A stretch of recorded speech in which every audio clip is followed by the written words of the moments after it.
এগুলো কি বলুন তো বন্ধুরা? যদি না জেনে থাকেন তাহলে আমি বলে দিচ্ছি।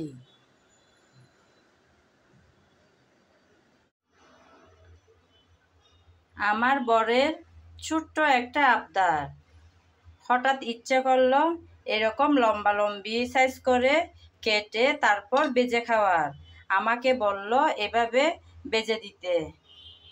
তাই ঝটপট নিয়ে নিলাম কিছুটা বরবটি, কেটে ধুয়ে পরিষ্কার করে তারপর এরকম করে লম্বা লম্বি করে কেটে নিলাম।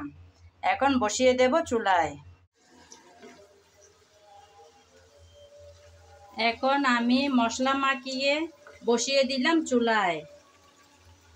কিছুক্ষণ নেড়ে চেড়ে বেজে নেব। রেডি হয়ে গেল আমার বরের পছন্দের রেসিপি।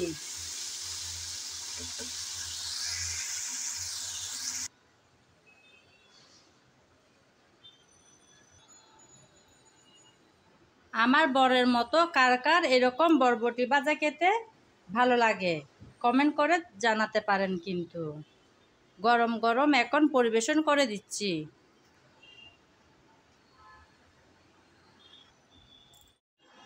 বরের আবদারটা মিটাবো বলে তাড়াতাড়ি বানিয়ে নিলাম এই বরবটির রেসিপিটা।